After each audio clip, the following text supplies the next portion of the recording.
I'm going to make a curry. It's occurred to me, that I have everything I need to make a curry in the fridge and in the surrounding area, everything.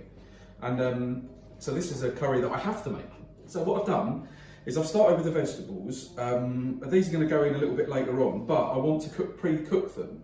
We're going to make a paste, we're going to pre-cook the veg, and then we're going to chuck the veg into the paste and resulting sauce. So I've cut up a bunch of vegetables that were in my fridge. I've tried to measure the portions so that they cook at a reasonable amount of time. There's potato in there, that takes longer to cook, so it's smaller. Cauliflower bigger, so and so on. I've given it a casual marinade. The marinade has got some Indian spices, some herbs. Can you say what? I've used a bit of garam masala because it's got sort of a bit of everything in it, but not too much. It's often a bit too sweet. I'm using some dried herbs, mixed dried herbs. I thought about chilli, but I'm not going to do that because I've got some fresh chilies. And then olive oil, salt and pepper. And I've chucked in some larger garlic cloves, just so they can flavour everything as it's going along. And that's kind of it. I'm going to leave it at that. That'll be plenty for the curry that we're making. So now I'm going to cover that in foil. I'm going to put a little dash of liquid in there and I'm going to put it in the oven on about 150 degrees and let that sort of cook. And it's all right if it's a bit al dente, it doesn't really matter, but you can just check it as you're going along. All right, so I'll come back to the next bit in a minute. There's going to be some ginger. Now don't, be quite bold with the ginger. I think a lot of people go, kind of accept that they like it in the flavour of curry, but I think we're also a bit timid about it because we think too much ginger is not going to be okay. We're going to pair it with so many other things and it's going to get cooked in fat and it will just totally change and it will make your curries taste more like proper curries, or the curries that we buy. So quite a lot of that, quite a lot of garlic. I'm almost going to veer towards saying half a bowl, just making it a reasonable size chunk because otherwise you know what a blender's like, most of them aren't brilliant and it's just going to sound like it's breaking. So I'm going to go, do you know what, I'm not very bold with chilli because we like it but we don't want to be knocked about by it. I like the flavour of chilli but I don't love the heat of chilli. Charlie doesn't either, not really. I am going to leave the seeds in this because it's the seeds and the fibre on the inside that's actually where the heat is. Actually, more the point, I think, is the fibre that holds the seeds. But if you fry chilli in enough oil, it neutralises that. What you don't want to do is add a liquid before you've really fried it, because what that does is exacerbates the acids that are present in those chilies, and that's what creates the fire of hell.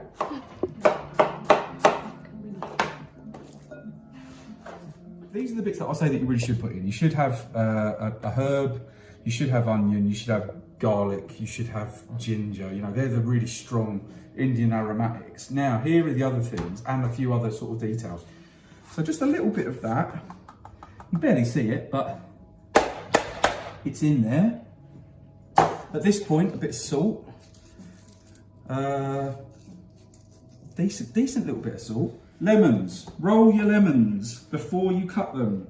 Squeeze over your hand. Some of that. Maybe a little bit of lime. A little bit of dried herb. Dried herb? Yeah, I'm going to use some dried garam masala. Most of us have garam masala and we might use it as a bit of a kind of a go-to for all sort of Indian food or, spiced food, but don't go too crazy with it because actually there's often a lot of the very sweet spices. The cumin is critical and quite a lot. That is a lot, that must be a tablespoon. Probably, yeah, a big tablespoon I'd say. And then also the underrated turmeric. Turmeric, a lot of people think, is just a kind of a colour, it affects colour, but actually it has a nice flavour of its own. I'm going to use some paprika. Paprika's got a nice flavour. This one's got some heat as well, so not too much. Going to use some tomato paste. So what we are also going to do, what is important in these foods, is some sugar. So we're going to have a decent teaspoon's worth. Got some mustard. I'm going to chuck some mustard in it. Mustard's actually a pretty key ingredient in a lot of these, but some English mustard. It's quite hot, of course, so again, I'll use some soy sauce. Soy sauce is an umami flavour. Umami flavours are important. Just stop there. I mean, the thing is, I'm going to blend this now, but if I think of something else, you just chuck it in. I want it to be quite a thick consistency. I want it to be pasty. So I'm not going to put in too much liquid, but then if you think it looks too thick, then add a bit of liquid. And it could be anything, water's fine. So olive oil, I'm going to use. I mean, actually, even it doesn't really matter. You could use any old oil, doesn't matter. It's not going to take over. It's just about helping it to emulsify. And then when it gets into the pan, it also is really important that it fries well. I think, let's stop it there actually. Let's do some blendy blends.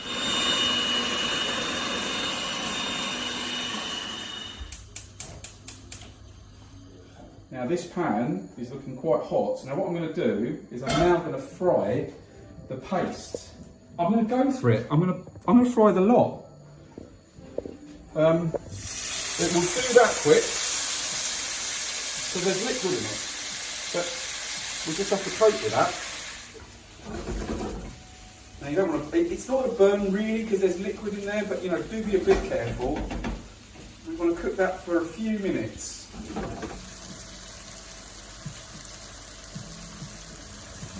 Tomatoes now. So like I said, I'm not going to put. What's good about this? Look, the colour. The spices and all those things have already given it the colour, which is lovely. Because part of it, we do eat with our eyes a little bit. I've put in about half the tin, so just so far. No, maybe one more actually.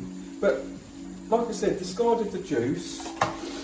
Because what I would rather do, rather than fill this up with tomato, I'd much prefer to give it some tomato, and then if we need to wet it a little bit, add some water.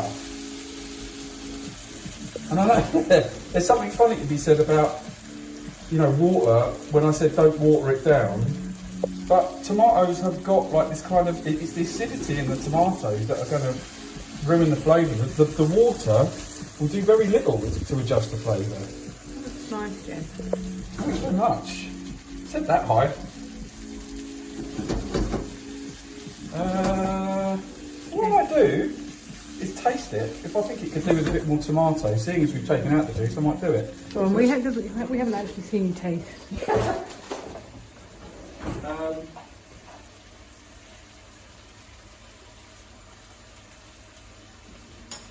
Yeah, it's pretty strong, and actually, I think I'm going to use them. So, veggies, I'm going to say I've done enough. I did take them out at points just to ensure that the potato was cooked through. If that's the only thing you do, the rest of it really, some of it's really nice when it's al dente. We've all had curries where the peppers and the onions are almost like, you know, almost feel like they're raw, but it's the texture difference is lovely. But a potato will never make you feel that way. Couple of things I've done. So I've chucked in some cinnamon sticks. They're not whole sticks, but they're like sort of a big bag of kind of, I don't know, are they offcuts? Cheap sticks. Cheap cinnamon sticks. And you just put those in whole, nice big ones as well, because if they're little you won't find them and you don't want a mouthful of it. In the roasted vegetable blend, which is not as it was when I put it in, I put in some haricot beans, and not for any good reason other than they're the ones that we had. But you know, especially in a vegetarian curry, it's not vegetarian curry, it's a vegetable curry. It is vegetarian. It is vegetarian though. And actually, we think we might have established that it's possibly vegan. Everything's nicely cooked now, and actually, as you can see, you know, there's sort of nice big chunks of not too overly cooked things. But so haricot beans and some peas, and I put them in later on because I didn't want them to cook for a really long time. The peas have still maintained a nice green colour, and the haricot, you just don't want to overcook tinned beans. So I'm going to chuck this in there now. Now,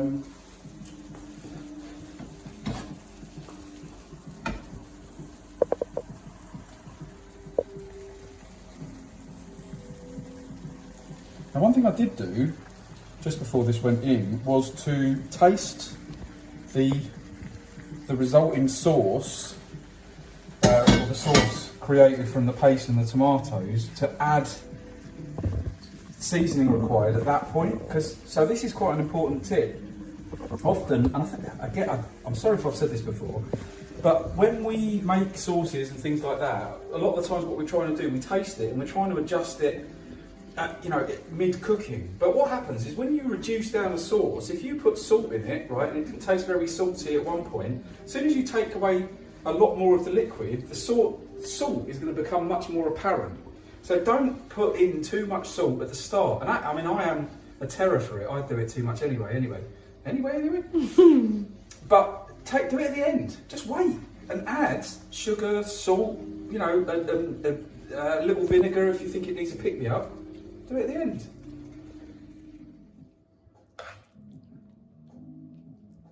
So, this is my vegetable curry, which I had to make from vegetables in the fridge, and a paste that we made from scratch.